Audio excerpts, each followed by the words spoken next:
एक अलबेली सरकार है हमारी श्री राधा रानी जी, जिनके दरबार में पहुंचने से सारे बंद दरवाजे खुल जाते हैं।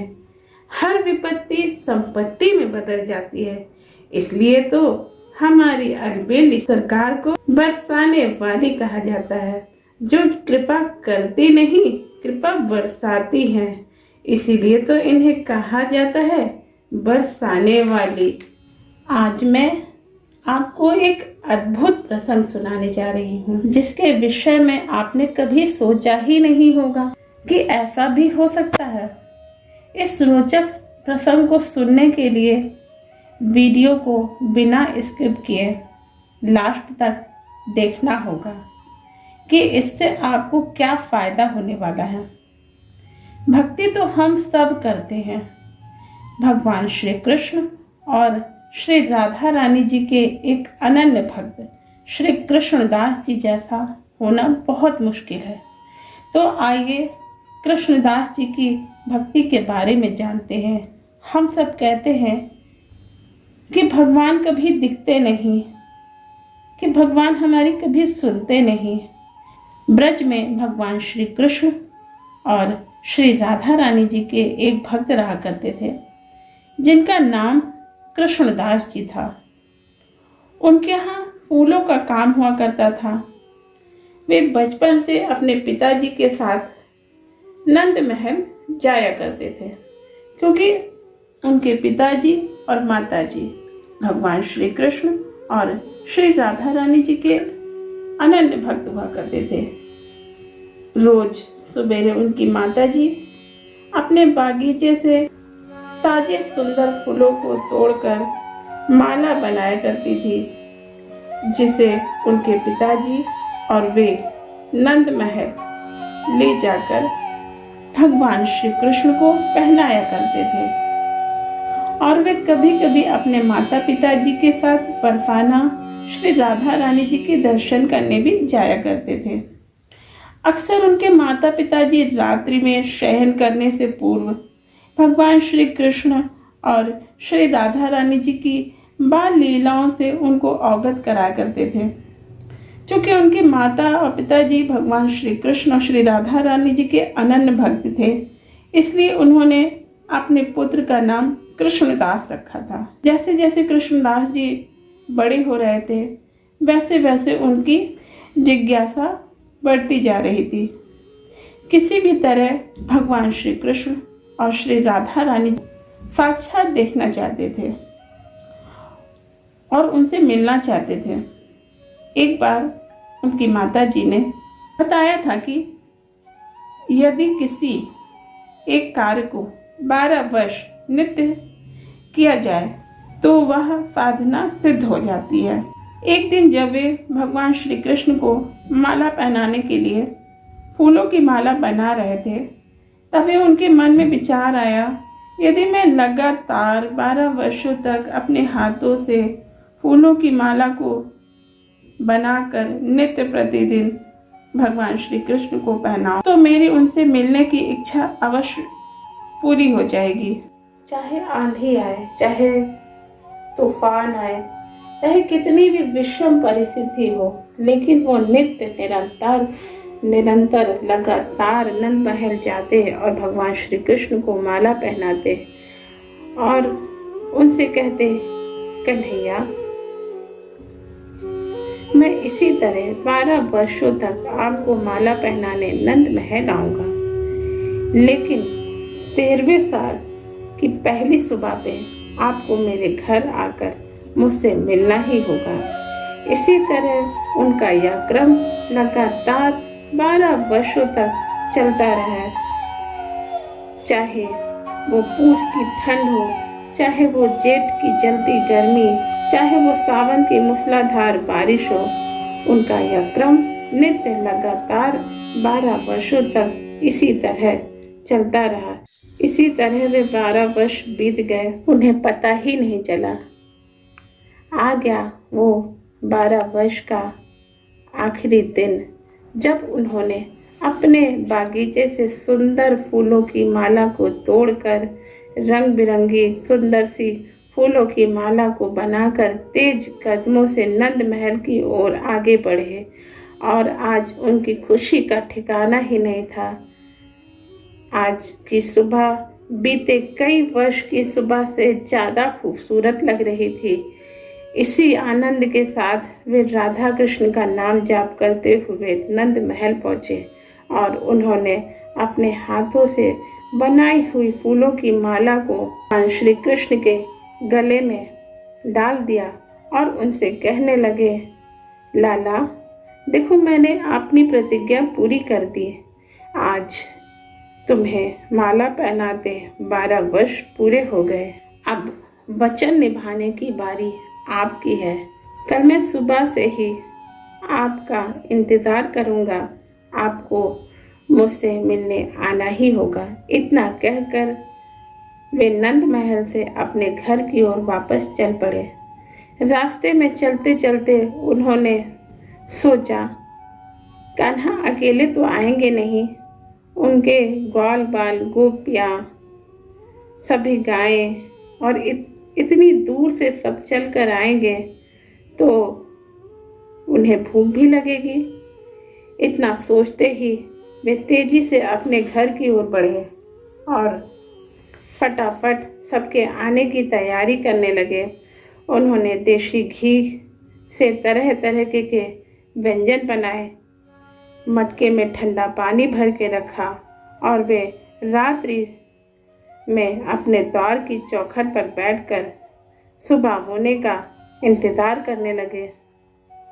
कान्हा से मिलने की इतनी खुशी थी कि वे बिना पलक झपकाए, टकटकी लगाए सड़क की ओर निहारते चले जा रहे थे।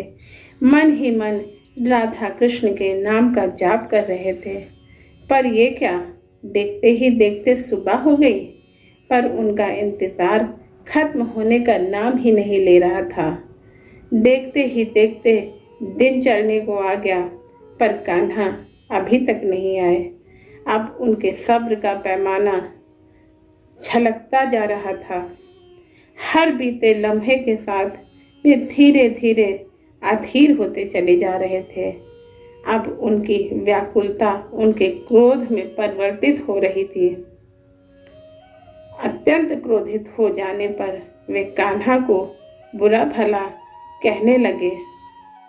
कान्हा के प्रति उनका स्नेह घृणा में बदल चुका था और जोर जोर से बोलने लगे कि तुम बहुत बड़े छलिया हो, धोखेबाज हो।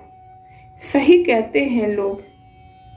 मैंने 12 वर्षों तक नित्य तुम्हारी सेवा की, अपने द्वारा दिए गए वचनों को निभाया और तुम्हारी बारी आने पर तुम अपना वादा भूल गए। सिर्फ सेवा करवाना जानते हो। इतना कहकर अपने द्वार की चौखट से उठकर भीतर जाकर विलाप करने लगे। थोड़ी देर बाद उनके कानों में गायों के गले में बंधी हुई घंटी का स्वर सुनाई देने लगा और वे भीतर से बाहर आए तो उन्होंने देखा कि हजारों गायें उनके घर के बाहर खड़ी थी और एक सुंदर सा बालक जिसने पीतांबर वस्त्र धारण कर रखा था, जिसके सिर पर मोर मुकुट था, और वह दौड़कर कृष्णदास जी के पास पहुंचा और उनसे कहने लगा, बाबा आज मैं गाय चराते चराते काफी दूर निकल आया हूँ। मुझे और मेरी गायों को बहुत भूख लगी है। बाबा कुछ खाने को हो तो दे दो। तभी कृष्णदास जी ने मन ही मन में सोचा, कृष्ण तो धोखेबाज निकला, वो तो आया नहीं। ये भोजन इस छोटे से बालक, इन गायों को ही करा दूं। इतना कहकर वे उस बालक को वही स्थान ग्रहण करने को कहते हैं और भीतर जाकर सारा भोजन बाहर परोस लाते हैं। उन्होंने गायों को भोजन देना आरंभ ही किया था। सारी गायों को भोजन देने के पश्चात जब वे उस बालक को भोजन देने लगे। तभी उस बालक ने कृष्णदास जी का हाथ पकड़ लिया और उनसे कहने लगा, बाबा, मैं तो आपके हाथों से ही भोजन करूंगा। बाबा, आप भी ये भोजन ग्रहण करो और मुझे भी अपने इन हाथों से भोजन ग्रहण कराओ। उस बालक की ऐसी जिद को देखकर कृष्णदास जी मान जाते हैं और कहते हैं, नंद गांव के लोगों को सिर्फ सेवा कराने आती है। इतना कहकर एक कौर उस बालक के मुंह में डालते और एक कौर स्वयं खाते। बातचीत करते करते दोनों ने भोजन को समाप्त किया और शीतल जल ग्रहण किया। जब वह बालक वहां से चलने को हुआ तो उसने कृष्णदास जी से कहा, अरे बाबा, आज तुम कुछ भूल नहीं रहे हो? आज तुमने मुझे फूलों की माला नहीं पहनाई जो तुम रोज पहनाते हो। जो आपने कल रंग बिरंगी वाली माला मुझे पहनाई थी वो कितनी सुंदर थी। बालक की बात को सुनकर बाबा हैरत में पड़ गए कि कल मैंने कान्हा को रंग बिरंगी माला पहनाई थी, या बालक इस तरह की बात क्यों कर रहा। बाबा तो गहरे आश्चर्य में पड़ गए। बालक ने उनसे कहा, अरे बाबा, इतनी हैरानी से मुझे क्यों देख रहे हो? लगता है तुम भूल गए हो। आज तुमने ही मुझे मिलने के लिए बुलाया था। देखो, मैं आ गया, अपनी टोली के संग आ गया, तुमसे मिलने आया हूँ बाबा। इतना कहकर भगवान अपने वास्तविक रूप में आ गए और कन्हैया को सामने खड़ा देखकर कृष्णदास जी के नेत्रों से अश्रुओं की धारा बहने लगी और उनके अश्रुओं को पोंछते हुए कन्हैया ने उनको अपने हृदय से लगा लिया और वे बोले, बाबा, मुझे पूरे संसार का काम काज देखना होता है, इसलिए तनिक विलंब हो गया, पर देखो मैं आपके बुलाने पे आ गया। चलो, मुझे फूलों की रंग बिरंगी माला पहना दो, मुझे संसार के कार्यों में निकलना है। बाबा ने मुस्कुराकर जवाब दिया, अरे छलिया, तू तो बड़ा छल करता है रे। तेरा छल आज मेरे पर असर नहीं करेगा। मैं जानता हूँ कि आज तू यहाँ क्यों आया है। मुझे सब पता है। जब मैं तेरे लिए और तेरे सखाओं के लिए, तेरी गायों के लिए, तेरे स्वागत के लिए रात से घर की चौखट पर बैठकर तेरे लिए पलके बिछाए बैठा था, तब तो तुझे मेरी याद ना आई। दिन चढ़ गया तब तो तू नहीं आया। अपनी अलबेली सरकार से बरसाना मिलने जा रहा हूँ और तेरी शिकायत करूंगा, तभी तो तू मेरे पास दौड़ा दौड़ा चला आया। आज मुझे यह बात समझ में आ गई है। मैं 12 साल बेकार ही तेरे पीछे पीछे दौड़ता रहा और रोज नंद भवन जाता और तुझे रंग बिरंगी माला पहनाता। उसकी जगह मैं बरसाना जाता और अपनी राधे सरकार को माला पहनाता तो तू मेरे पास ही रहता। अब मुझे यह बात अच्छे से समझ में आ गई है। यदि संसार में किसी को तुझे पाना है तो उसे सरकार के पास अपनी हाजिरी लगानी ही होगी।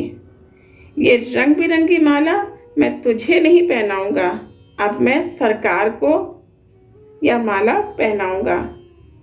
अब मैं रोज वहीं जाऊंगा। इतना कहकर कृष्णदास जी बरसाना के लिए निकल पड़े। कृष्णदास जी को जाता हुआ देखकर कन्हैया भी उनके पीछे उनको मनाते हुए बरसाना पहुंच गए। जैसे ही राधा रानी जी को माला पहनाने के लिए आगे बढ़े तो उन्होंने देखा सामने तो भगवान श्री कृष्ण खड़े हैं। उनके कुछ समझ में नहीं आ रहा था। उन्होंने पीछे पलट के देखा तो श्री राधा रानी जी खड़ी थी। अब उन्हें यह बात बहुत अच्छे से समझ में आ गई थी कि श्री राधा रानी जी और भगवान श्री कृष्ण दो नहीं, एक अंश है। सिर्फ पुकारने के नाम दो हैं। जो श्री कृष्ण है वही राधा है, जो राधा है वही श्री कृष्ण है। यह तो देखने वाले की निगाहों का फेर है। अगर आप सच्चे मन से एकाग्रचित होकर ध्यान पूर्वक देखोगे तो आपको भी दोनों स्वरूप एक ही नजर आएंगे। जो स्वरूप आपको दिखाई देगा वह स्वरूप श्री नारायण का होगा। यह बात कृष्णदास जी बहुत अच्छे से समझ गए थे और उनके आंखों से अश्रुओं की धारा बह रही थी। उनकी सच्ची भक्ति और सच्ची निष्ठा को देखकर श्री नारायण ने उन्हें अपने हृदय में विलीन कर लिया और उन्हें सीधा गोलोक धाम की प्राप्ति हुई।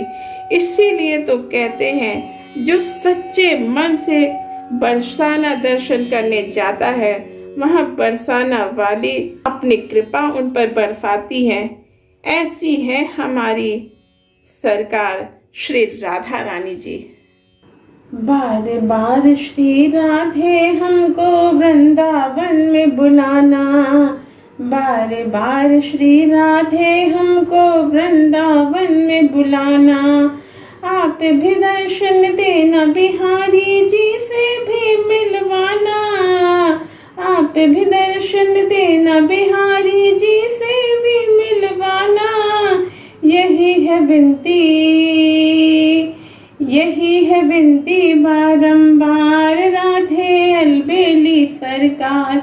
यही है विनती बारंबार राधे अलबेली सरकार।